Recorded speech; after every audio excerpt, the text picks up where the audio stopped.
Salut et bienvenue dans cette nouvelle vidéo. Aujourd'hui, je vais vous montrer comment créer une fausse publicité pour des cosmétiques. Donc, on va voir comment obtenir ce type de résultat.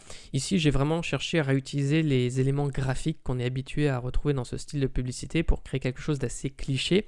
Mais justement, c'était l'objectif ici. Je précise une chose, c'est que les éléments de texte, etc. correspondent à aucune réalité. C'est juste, j'ai mis des éléments de texte pour meubler, disons, et éviter de mettre du lorem ipsum, donc du faux texte, mais ça n'a aucune signification en soi. C'est juste une petite précision parce qu'évidemment, le principe d'une publicité comme ceci, c'est de véhiculer un message, donc il faut vraiment donner une importance au sens. Si j'avais eu à faire une vraie publicité, j'aurais évidemment bien pris en compte les textes et j'aurais peut-être disposé le tout d'une manière différente. Ici, c'est juste pour l'exercice et reproduire un style graphique, disons, imiter un style pour s'exercer. Donc, juste avant de commencer le projet, je précise que je réalise cette vidéo avec la banque d'images 123RF. Donc, c'est une banque d'images qui permet d'accéder à des tonnes de ressources de très bonne qualité pour développer vos projets. Ici, je vais me servir donc de 4 images, à savoir ici l'image du modèle. Là, l'intérêt d'utiliser une banque d'images comme 123RF ici, c'est qu'on va pouvoir avoir des tonnes de ressources de très bonne qualité, comme ici. Donc, on a plein de photos qui font très professionnel. C'est le type de visuel qu'on aurait beaucoup de mal à trouver sur des banques d'images gratuites. Donc là, utiliser une banque d'images comme 123RF, c'est presque indispensable pour créer ce type de projet. J'aurais pas pu le faire sans ça.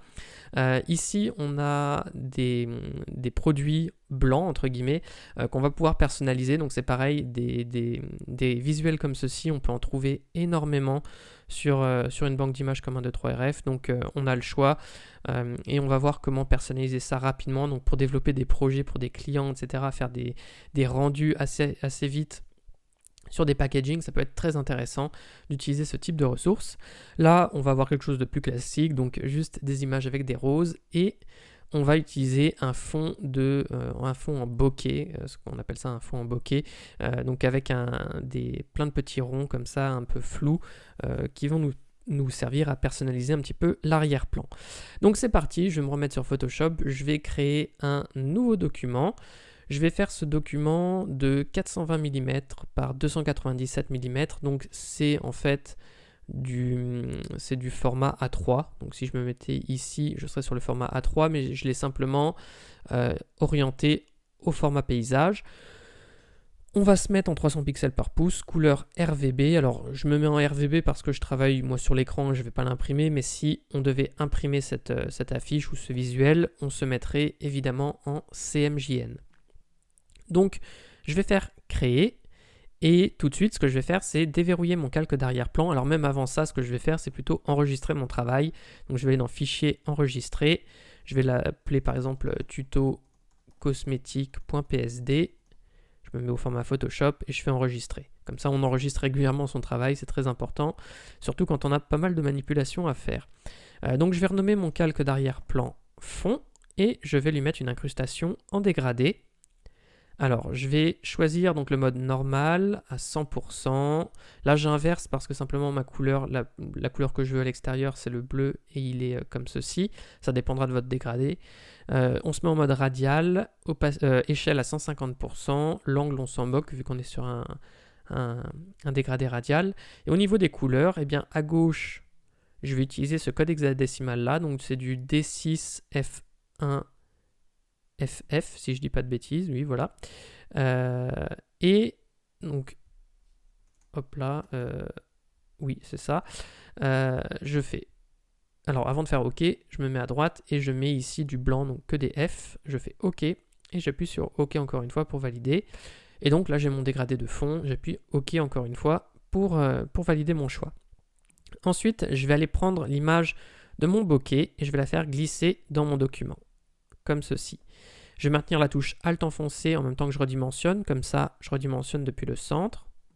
Et je vais placer mon fond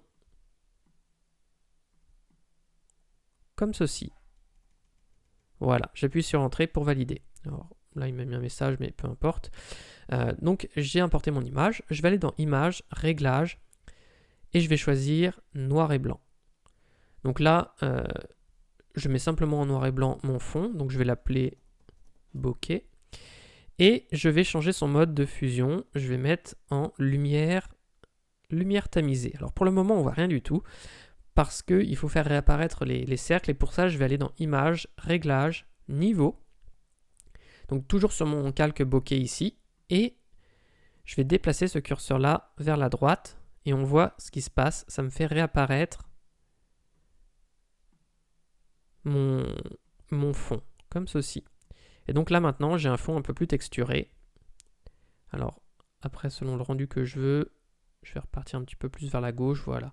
Je ne vais pas trop forcer non plus, et j'appuie sur OK, enfin sur Entrée pour valider. Ensuite, je vais incruster mon modèle. Alors pour ça, je vais ouvrir mon image que j'ai déjà détourée.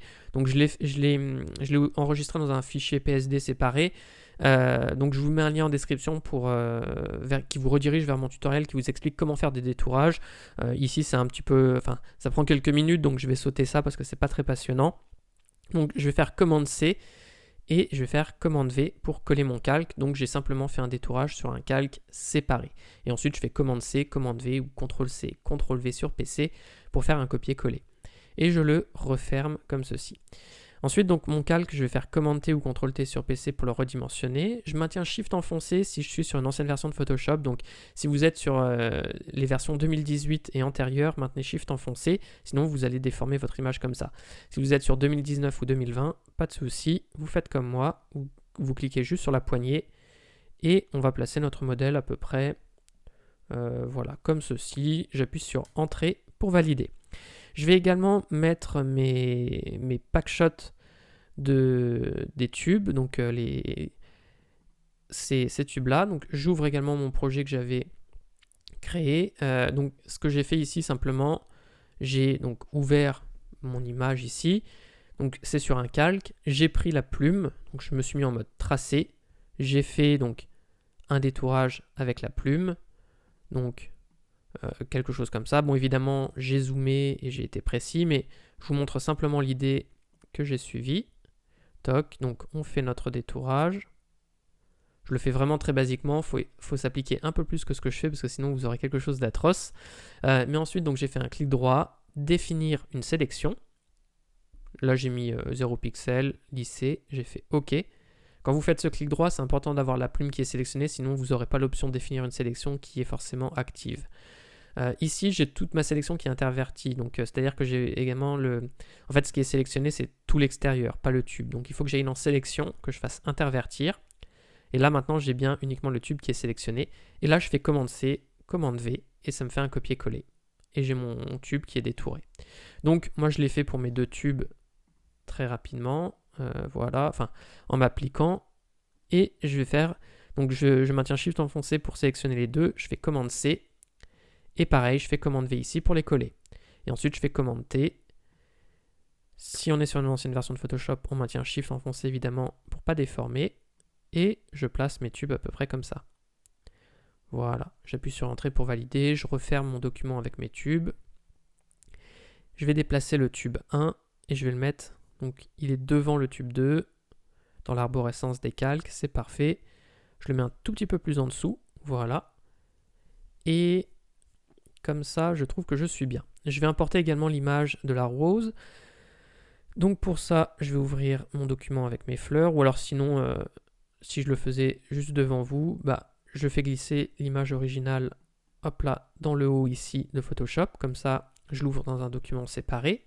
Ou sinon, vous faites fichier, ouvrir. Je déverrouille mon calque d'arrière-plan. Là, je vais utiliser la fonctionnalité outil de sélection d'objets qui est apparu sur la version 2020. Sinon, vous prenez l'outil de sélection que vous voulez. Je fais une sélection de ma fleur et je fais commande C, commande V. Donc là, c'est un élément qui se détourne juste avec ça. Donc là, je vais avoir mon calque fleur. Je fais commande C, commande V et je le colle. Là, c'est un élément facile à détourer, donc je peux utiliser cette fonctionnalité. Je n'ai pas utilisé cet outil pour détourer mes objets parce que je voulais des bords vraiment très lisses. Et ça correspondait pas, ça m'aurait pas donné un bon rendu pour le détourage. Ici, cette fonctionnalité fonctionne très bien. Et donc ma fleur, je vais la placer sous mon tube. On va peut-être la réduire un petit peu en taille. Donc pareil, je maintiens Shift enfoncé si je suis sur une ancienne version de Photoshop pour pas déformer.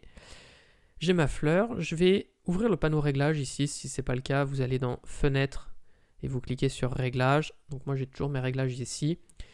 Je vais créer un calque teinte saturation. Je vais maintenir la touche Alt enfoncé sur le bas du calque pour créer un masque d'écrêtage sur mon calque fleur. Et de la sorte, tous les réglages que je vais appliquer dessus ne seront appliqués que sur mon calque de fleur.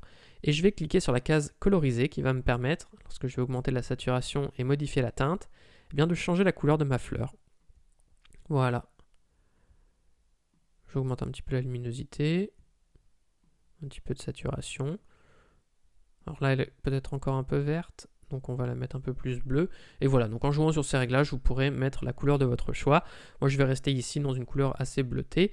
Je maintiens Shift enfoncé pour sélectionner les deux et je vais créer un groupe que je vais appeler fleurs. Voilà. Je vais placer, alors pendant que je suis sur ces éléments-là, je vais créer des petites ombres dessous. Donc je vais me mettre en dessous ici, donc sur mon calque femme. Je vais prendre l'outil ellipse de sélection et je vais dessiner une ellipse à peu près comme ceci. Je suis en noir ici, je vais prendre mon pinceau, vérifier que j'ai une opacité à 100%. J'agrandis mon brush et je peins en noir dedans. Et je fais commande D pour désélectionner. Ensuite, je vais aller... Alors, erreur de ma part, j'étais sur le calque femme. Il faut que je crée un nouveau calque que je vais appeler ombre. Et je vais donc prendre le pinceau, peindre dedans et je fais commande D pour désélectionner. Et donc comme ça, j'ai cette ombre qui est créée ici. Je vais aller dans filtre, flou, flou gaussien.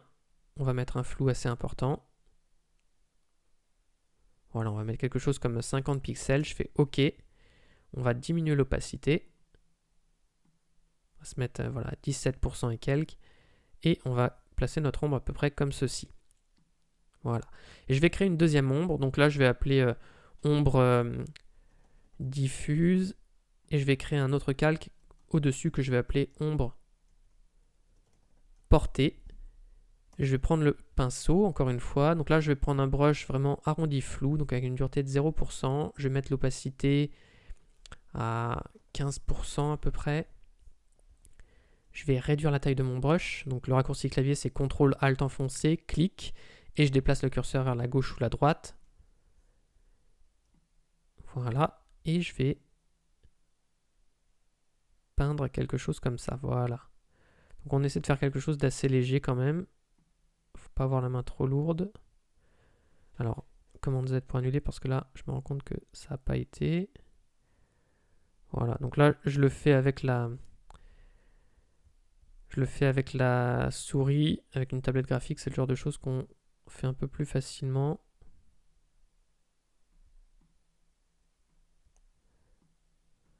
Voilà, je fais quelque chose à peu près comme ceci.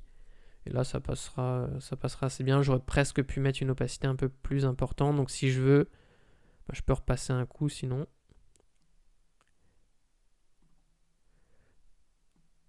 Voilà, petit raccourci, je fais un clic ici, je maintiens Shift enfoncé, je fais un clic là et ça me fait quelque chose de très droit. Bon, on va dire qu'ici on est bon. Voilà, je fais quelque chose d'assez léger en termes d'ombre. Si je trouve que c'est trop marqué, je peux même rediminuer l'opacité un petit peu. Mais le but, c'est simplement que ça flotte pas n'importe comment et de créer une petite ombre comme ça. Je vais baisser l'opacité de l'ombre ici, 12% et quelques, et ce sera très bien. Donc là, on a placé tous ces éléments-là, comme ceci, ça me plaît bien. Je vais créer mon logo en haut. Donc pour ça, je vais prendre l'outil texte. Je vais écrire Vinea. Voilà, donc petit jeu de mots sur une marque très connue. Je vais prendre l'onglet, le panneau caractère. Si vous ne l'avez pas, vous allez dans Fenêtre et vous cliquez sur Caractère pour l'ouvrir. La typographie que je vais choisir, c'est Ubuntu en bold, ici. Je vais tout mettre en majuscule et je vais mettre la couleur en blanc. Voilà. Je vous ai mis le lien de cette typo en description. Et ensuite, je vais prendre l'outil rectangle. Je me mets sur Forme et je vais créer un rectangle derrière. Voilà. Je vais retirer la couleur de contour. Je vais mettre une couleur de fond. Alors pour la couleur de fond, je vais mettre le code hexadécimal 206 DA8 et je fais OK. Voilà. Et je vais maintenir Shift enfoncé pour sélectionner mon texte avec. Je vais me remettre sur mon outil de déplacement et je vais centrer le texte dans le rectangle. Voilà, et une fois que c'est fait, je le place un petit peu à peu près en haut à droite. Je peux l'agrandir si je trouve qu'il est un peu trop petit. Maintenez Shift enfoncé si vous êtes sur une ancienne version de Photoshop pour faire ça. Et je vais grouper ça et je vais l'appeler logo. Voilà.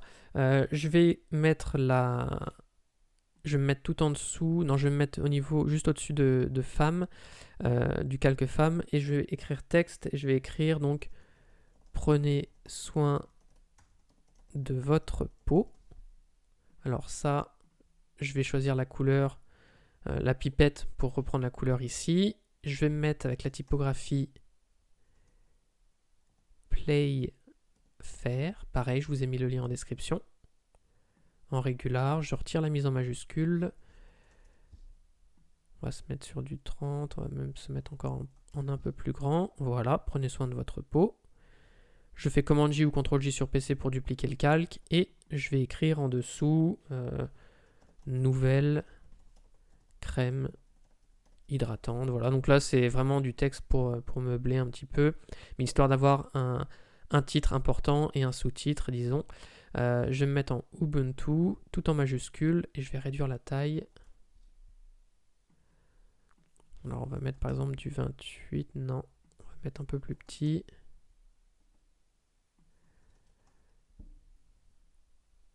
Encore un peu plus petit même, 22. Et je vais me mettre en bold. Non, pardon, en bold. Voilà. Quoique non. Commande Z pour annuler. Je vais rester comme ça. Je maintiens Shift enfoncé pour sélectionner mes deux textes. Je les centre l'un par rapport à l'autre. Je peux remonter peut-être ou descendre. Voilà, celui-ci avec les flèches du clavier. Et donc, ce qui nous reste à faire pour achever notre effet, entre guillemets, je suis en train de remarquer mes ombres, je les ai faites vraiment un peu légères. Tout à l'heure, sur ma précédente version, je les avais faites plus marquées. Donc, si vous les trouvez trop légères, vous avez juste à augmenter l'opacité. Je ne vais pas les refaire ici, mais on pourra augmenter peut-être un petit peu l'opacité quand même.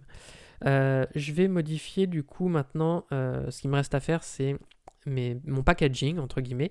Donc pour ça, je vais déjà me mettre sur mon tube 1. Alors, je vais même déjà organiser mon document.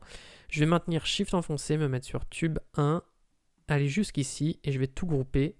Et je vais appeler ça Packshot. Hop là. Alors, oups.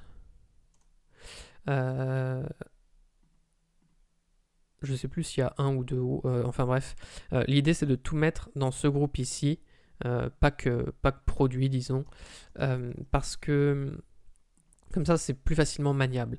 Ensuite, je vais me mettre donc sur mon calque tube 1, je vais créer un calque de teinte saturation. Je vais le placer en masque d'écrêtage en maintenant Alt enfoncé comme je l'ai fait précédemment. Je vais cocher la case coloriser et je vais me mettre sur du bleu.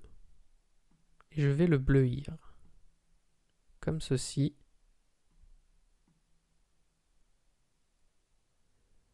Voilà. Alors après, à nous de trouver la teinte qui nous plaît le mieux. Là, je pense que je suis pas trop mal. Donc là, je veux qu'il reste un peu blanc, mais avec une teinte bleutée. Si je voulais vraiment changer sa couleur, je baisserais sa luminosité ici. Et vous voyez, là, j'ai un rendu un peu plus mat, par exemple. Et c'est pareil, je pourrais utiliser le masque de fusion pour faire en sorte de ne faire apparaître la couleur que sur une certaine partie. Donc, c'est-à-dire qu'après, je pourrais utiliser des outils de sélection et puis dire que je veux, par exemple, peindre dans une partie sur le masque de fusion en noir. J'irai peindre en noir avec une opacité à 100% et ça me préserverait certaines zones qui seraient colorées et pas d'autres. Et donc, on pourrait jouer comme ça sur créer un tube coloré, entre guillemets, comme on le souhaite. Ici, je vais faire commande Z pour annuler. Je veux garder un côté un peu épuré, donc comme ceci. Donc je vais me mettre sur ces couleurs-là. Je vais faire commande C pour dupliquer mon calque teinte saturation et je vais faire commande V pour le mettre juste en dessous, au-dessus du tube 2. Et je vais faire Alt-clic également pour le placer en masque d'écrêtage. Je vais faire donc mon tube 1 pour commencer. Donc je vais faire le logo ici, je vais faire commande C pour dupliquer le groupe. je vais me mettre au-dessus ici et je vais faire commande V. Donc là, il faut vraiment faire attention à où vous vous placez parce que si vous mettez vos calques n'importe comment, vous allez vite vous perdre. Donc je me mets au-dessus du tube 1 et je vais faire le contenu du tube 1 pour le moment. Donc ça va se faire très simplement parce que au final, je vais juste placer du texte et je vais juste placer du texte. Voilà, ma phrase n'était pas finie. Alors je regarde un petit peu ce que je fais en même temps.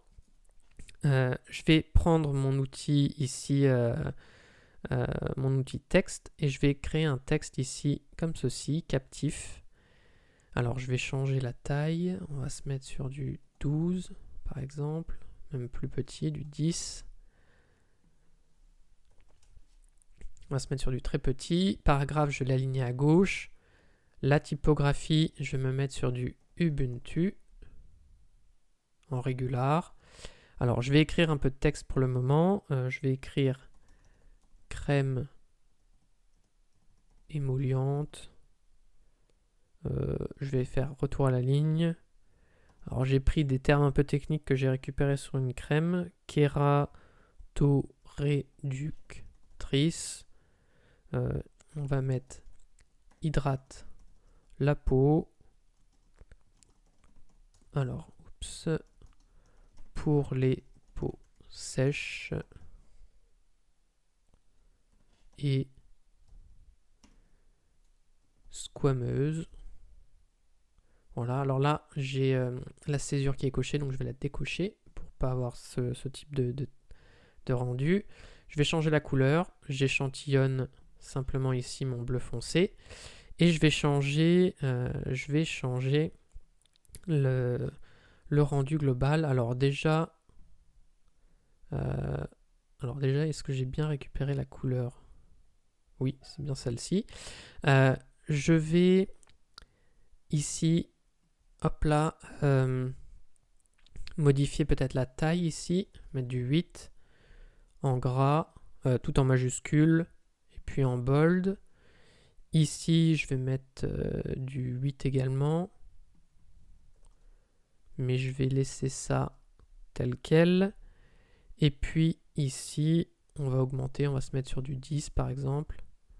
Et je vais rester, je vais tout mettre en majuscule, mais pas en gras. Voilà, quelque chose comme ça. Voilà. Donc, comme on est sur un rendu de face, il n'y a pas besoin de faire de déformation, etc. Ça passera très bien comme ça, ici, le rendu. Je vais faire, avec mon outil rectangle, un petit rectangle ici, coloré pour faire un rappel de couleur. Hop là. Je vais mettre la couleur que j'ai utilisée et je vais désactiver le contour. Ici, ça passe bien comme ça. Et je vais mettre un petit peu de texte en dessous. Alors, je vais mettre en dessous du logo. Je vais écrire ici texte. On va écrire Paris. Testé sous contrôle dermatologique. Voilà. Je vais me mettre ici en centré. Donc là, maintenant, je joue surtout sur le texte, en fait, hein, le rendu du texte. Là, je vais me mettre en bold. Ici, tester sous contrôle dermatologique, je vais le mettre en plus petit. Alors, Paris, je l'ai mis en beaucoup trop grand. On va le mettre en 9. Et on va pas le mettre en bold, finalement. Voilà, comme ça rendra bien. Je vais faire Command J ou CTRL J sur PC. Je duplique et là je vais écrire 150 millilitres. On va retirer la mise en majuscule et voilà, c'est parfait. Tout ça, je vais le centrer. Alors, pour centrer, je vais pas tout centrer. Celui-ci, le texte en haut, je vais le centrer à vue d'œil, mais le logo et tout ça, je vais le centrer. Donc, je vais maintenir Shift enfoncé. Je vais sélectionner mes calques de logo à tube 1 et ce qu'il me faut, c'est 150 millilitres et le calque Paris, etc. Et je vais cliquer sur la vignette ici avec mon outil déplacement pour centrer le tout. Et voilà, maintenant, comme ça, je suis sûr que tout est centré par rapport à mon document. Après, je peux peut-être maintenir Shift enfoncé, remonter le 150 millilitres, remonter en maintenant Shift enfoncé également ce texte-là. Le logo, voilà, je le place à peu près comme ça. Hydrate la peau, là je vais le mettre en un peu plus grand. Voilà, comme ça c'est très bien. Et voilà, comme ça me plaît bien. Donc si on dézoome, on voit qu'on a un rendu qui passe bien. Je vais maintenir Shift enfoncé pour grouper tout ça. Donc là, je vais l'appeler contenu, ou je vais l'appeler texte à la limite. Voilà, c'est le texte qui apparaît sur le tube 1 en fait. Donc si je masque et démasque, j'ai bien uniquement cette partie-là. Et je vais faire commande C et je vais le coller au-dessus de mon autre calque teinte de saturation, commande V. Et je vais le placer ici. Alors je peux le centrer à la limite en maintenant Shift enfoncé par rapport à mon tube 2. Donc comme ça, voilà, il est centré. Et donc tout ça, je vais le regrouper encore une fois. Donc je vais l'appeler tube 1. Ça me permet vraiment, j'ai plein de sous-groupes qui sont intercalés, mais ça me permet vraiment de bien ordonner mon document. Et là, texte est jusqu'à là, je maintiens Shift enfoncé et je fais tube 2. Voilà. Et je vais juste retourner dans mon calque texte maintenant et déplacer certains éléments, alors notamment le logo que je vais baisser à peu près à ce niveau-là et ces textes-là que je vais baisser tout en bas. Voilà, là je vais mettre 300 ml comme le tube est plus grand et alors je les place vraiment à vue d'œil. Mais voilà, là je vais considérer que je suis bien, j'ai mes deux tubes qui sont crédibles, qui passent bien, et j'ai reproduit eh bien, la création que j'avais en début de vidéo. Donc voilà, et ben j'espère que ce tutoriel vous aura plu. Si c'est le cas, je vous invite à mettre un like et à vous abonner à la chaîne. Je rappelle que donc, vous avez un code promo pour vous inscrire et, sur 123RF, donc vous avez 15% de réduction jusqu'au 2 janvier si ça vous intéresse. Et également, si vous voulez apprendre Photoshop, sachez que j'ai une formation offerte de 3 heures pour vous apprendre toutes les bases de ce logiciel. Le lien est dans la description si ça vous intéresse. Sur ce, et ben moi je vous dis à bientôt pour une prochaine vidéo.